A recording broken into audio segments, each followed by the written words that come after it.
Lecture, as I mentioned in the introduction, we're going to cover different learning approaches for learning dynamical systems from demonstrations.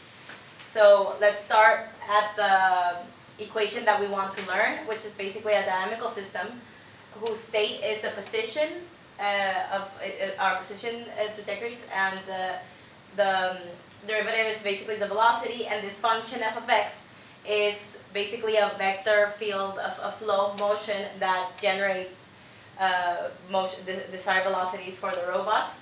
Also, we seek for this vector field to converge towards a desired target, which is this x star here.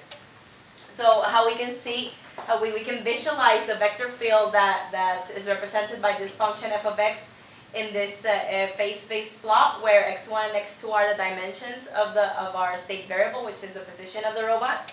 So here we can see, for example, that this is the target, and this red vector fields are the representation of our function f of x. So basically, if we query any point in the state space, for example, this one here, what we will get from this function is the desired velocity that we should take, such that the motion is driven towards the target. And this is pretty cool because we can query these positions from all over the state space, and it'll lead us to the target as well.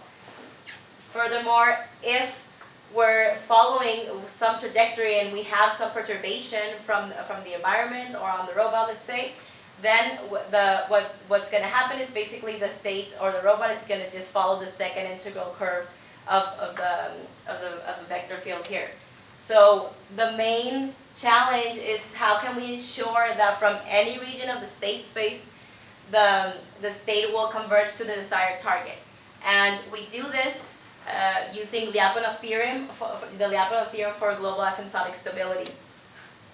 So basically, this Lyapunov theorem states that a dynamical system is globally asymptotically stable at a target x star if there exists a Lyapunov function, which is a continuous and continuously differentiable function that is radially unbounded and satisfies the following constraints. So basically, at the target, the Lyapunov function must be 0, its derivative should also be 0, and it should be positive everywhere else, and the derivative should be negative everywhere else apart from the target. So in order to ensure these three constraints, we can basically formulate or construct the Lyapunov function, which is, let's say, centered on the target or the attractor, and looks something like this, which is kind of like an energy-like function. So the main condition that must be met in order to ensure that our dynamical system is globally asymptotically stable, or the most important one, is this condition here, which is the derivative with respect to time of the Lyapunov function itself.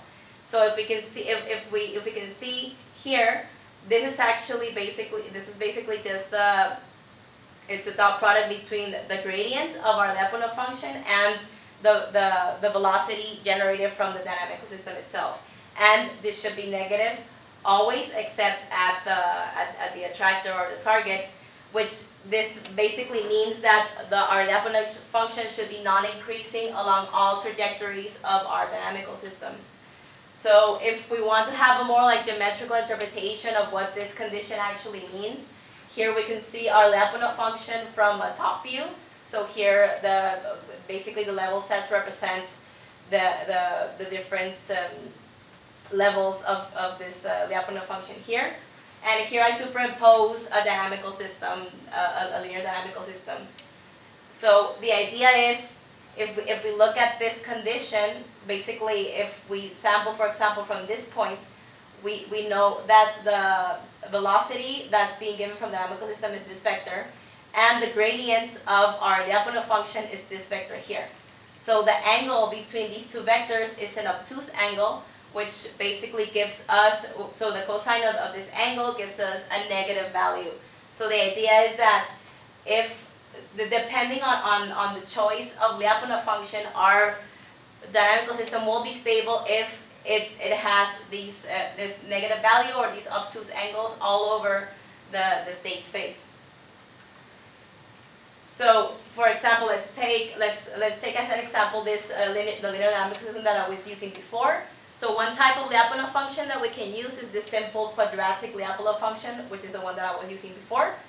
So here we can see that this is the Lyapunov function, and this is a graph of the derivative of the Lyapunov function, where we can see that it's negative everywhere in the state space except at the attractor. So how can we ensure this? How can we ensure that it's always negative? Well, we derive some constraints from this Lyapunov function on the system matrix of our dynamical system, where in this case we basically just need to enforce that the eigenvalues are negative for the A matrices of our dynamical system.